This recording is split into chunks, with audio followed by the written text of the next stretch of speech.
Hello, my name is Charlotte and I'm a Senior Account Manager at Footprint, and today I will be talking to you about tracking return on investment and audience behaviour in GA4. And now, just before I get into it, a little bit about Footprint Digital. We are a digital marketing agency with offices in Colchester and London, and we specialise in search engine optimisation, pay-per-click advertising and conversion rate optimisation. One of the things that we are super keen on is that we demystify digital through constant education and support so that it's no longer an alien concept for our colleagues, clients, and our wider network. We communicate like humans because that's what we are. So what will this webinar cover off today? So we will discuss metrics in GA4, Google Analytics. We will discuss events, so the difference between events, conversions, and total revenue. And then what do we do with all of this? Once we've kind of got Google Analytics up and running for a website, and we're tracking all of these metrics and the performance of it, well, what do we do with it? And one of the things I'm going to take you through is the different types of exploration reports you can create in there. And now the reason that this is really important is because it helps you really understand your return on investment, the money that you are putting into all of your digital marketing, what are the results you're getting and where are you best putting your efforts in, and also having a look at what your audience is doing across your website. And then we will finally just finish with a recap and some further research. There will be a lot of information that I provide today, so if at the end you've got any queries or you're looking for some further support, please do reach out to the team at Footprint and one of us will be available to help you. So first things first, you've got your business, you've got your website. Now you want to kind of track how is it performing. So you've set up Google Analytics already. So when people are coming onto your site, that information is being tracked. So when you go into the platform, what sort of metrics would we be looking at? What ones are important and where do we start? So in terms of ones that we feel are useful, now it is business by business. You might have some that is more relevant to you than not. But as a starting point, ones that we would definitely make sure that we would measure against is users, sessions, so how many people are coming onto your website, engagement rate of all those sessions that are happening, how many of those sessions are engaging with you, the average time. And that can be looked at as average time on the website or average time on specific landing pages. Views, so what landing pages are people looking at. Your event count, now we'll talk about this a little bit further in a moment, but event count is any action that somebody takes on your website. That can be scrolling, that can be clicking on a button. And then you've got conversions. So what action do you consider is valuable to you as a business? So signing up to a newsletter, for example. You've got your conversion rate. So all of the people that are kind of engaging and are on your website, how many of those go on to convert? And then your total revenue. So if you're an e-commerce business, you can actually track the revenue of people who are purchasing your products or your services through your website, which is really helpful. So just having a look then at events. So this is the number of times users trigger an event. So within GA4, once you've set it up for your website, their standard ones are in there. You can add more if you wish, but the standard ones are sort of page views, session starting, their first visit, viewing a cart, things like that. Is any interaction that's happened on your website or your app. This can be useful to some businesses, but what we find is more useful is when you turn those events into conversions. So within GA4, you can actually track which ones you want to be considered a conversion and or labeled within GA4 as a key event.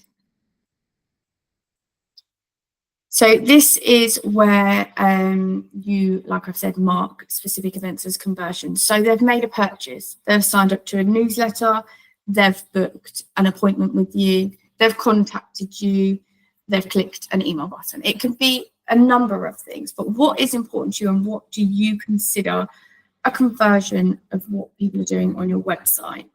and you can set that up in the back end and tick it that it's a conversion and a key event. And so when you go in to the platform GA4 again, it will be then marked as a conversion. So you can see here 998 people purchased, for example. So it's a really key one, and something that we encourage all of our clients to do, is to make sure that you have got conversions set up within GA4. That is the thing that's going to tell you where you put your effort the most in. So for example, in this list, if you've got that subscribing to a newsletter hasn't had many conversions, well, you know that that's where you want to put your effort in next. Or actually, if you want to say, right, we had 998 purchases in the month of whatever month you're looking at and the date range you're looking at, well, right, our target for next month is X. And it's really good at being able to track how well you are doing.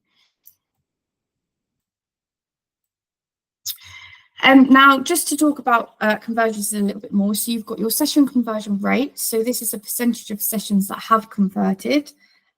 So this metric is calculated as the number of sessions in which a conversion happened divided by the total number of sessions. And then you've got your user conversion rate as well. So this is the percentage of users who converted. This metric is calculated as the number of users who performed a conversion action divided by the total number of users. And then just talking further on about conversions. So if your conversion point is a purchase and users can kind of purchase through the website, you can then actually track the total revenue of those purchases. So the total revenue from purchases, in-app purchases, subscriptions, and ad revenue. So here you can kind of see the graph. So the total revenue is $110,000, and then you can see where that revenue came from, if it was just a standard purchase, or in this case, if it was like total ad revenue. So this is really good to see how you're doing from a sales perspective. One thing I'd like to note before we kind of move on is that all of this is tracked, and it's tracked accurately once it's set up against your website. But what we do need to be aware of is this will not be everybody that goes onto your website, because a user has to accept cookies. So when a user lands on your website, they will be shown the banner, which we've all seen as we navigate across the internet, to accept the cookie policy. And that just means that you are happy as a user for your data to be stored by the likes of GA4. So that's just a key point to note, that the data that is captured is accurate, but actually it's not going to be absolutely everyone that comes to your site, because not everybody will accept it. So with all of that information, you've set up GA4 for your website, you've started to track month on month, quarter on quarter, year on year, what metrics you want to see, how your website is performing, how many users you get in, how many are converting, how long are they spending on your landing pages. There is so much information that you can gather through that. So what do you actually do with all of this? Now, first things first, I would recommend going into the platform, having a look around, making sure you understand where you can find all of those bits of data.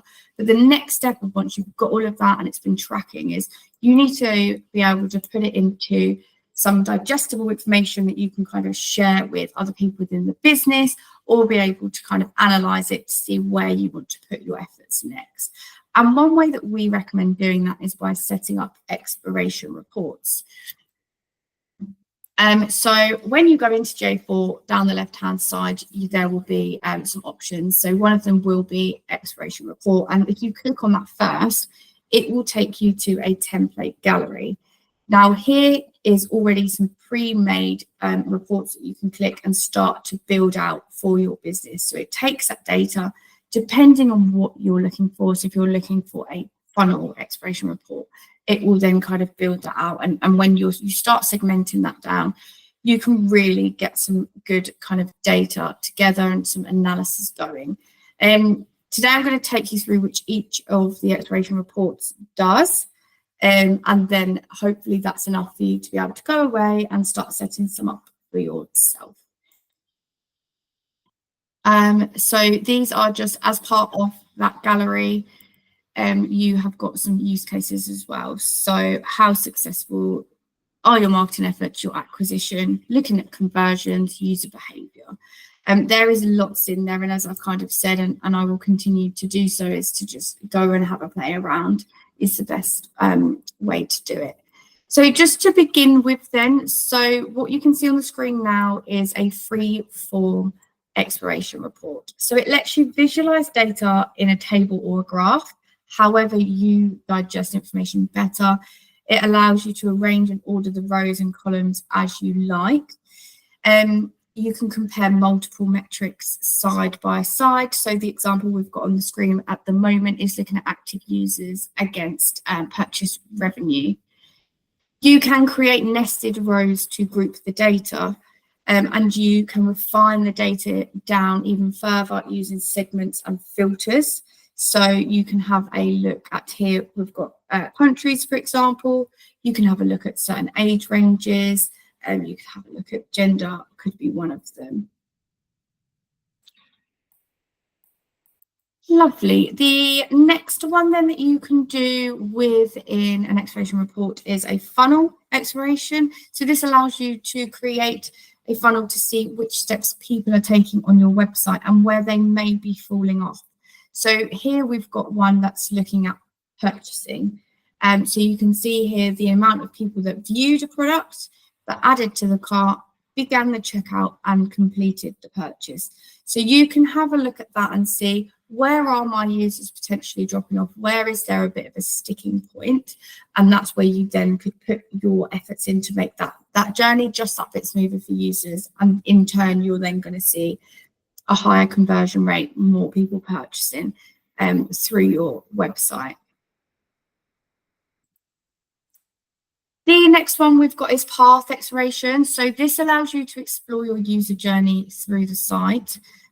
So from top pages that people will open after the homepage to potential looping behavior. It can help you understand how they navigate, what paths they take to get from one page to another, and eventually where do they end up converting. So for example, here you can see session start, then it goes on to different page views. And when you set these up, when you click through, it will build out that path exploration further and further until it gets to kind of people have dropped off. So they've contacted you, they've purchased, whatever that may be. But it will be really keen to see where kind of users are looking at your top landing pages. What are the journeys like? Because if you can see, for example, they've started from the home page, they've gone onto a product page, more product pages, and then landed back to the home page. Well, there's a bit of a loop there, and it's why are they doing that? Is there a reason? But actually, is there an issue? And it's just there's something not potentially right with the website, and the users are being taken back to the home page. So it's really good to be able to see what people are doing throughout the website. Next, you have got segment exploration. So the segment overlap technique lets you compare up to 3 user segments to quickly see how those segments overlap and relate to each other. This can help you isolate specific audiences based on complex conditions. And then from that, you can then create new segments based on your findings, which you can then apply to other reporting that you have. So the example above shows the overlap between new users, mobile traffic, and basket abandonments. From here, you create a segment from this group. So it's super interesting to have a look at. Next, you've got the cohort exploration. So a cohort is a group of users who share a common characteristic that is identified in this report by an analytics dimension. For example, all users with the same acquisition date belong to the same cohort. Cohort exploration allows you to explore the behavior of these groups over time on your app and site. A final recap then, so I'm very conscious that is a lot of information. There are lots of different types of exploration reports in there. So today we discussed metrics in GA4. What are they? Where do we start? What ones are useful? Then we discuss a little bit about events and conversions and then total revenue. So across all of the actions people can make across your website, which ones are considered a conversion? And how do you track your revenue in GA4 as well? And then what do we do with all of this? So I took you through the exploration reports, the different types that they've got. So we talked about free-form exploration, funnel, path, segment overlap, and cohort exploration as well. Now, the reason that we wanted to discuss this today and put this forward is because it's a really good way to be able to have a look at where you're putting your marketing efforts, what's working, what's potentially not working, and what you'd like to do next in terms of your strategy and moving forward. So on here, because we haven't had loads of time, there are just some further reading links that we've popped in here today. So what's new with GA4, introducing the next generation of analytics and GA4, events in GA4, and getting started with explorations. So I really encourage you to have a look at those, which will give you a lot more information as well. And as I've mentioned at the start and throughout, if you have any questions from today, you'd like any further support, please do reach out to us. But thank you very much for listening.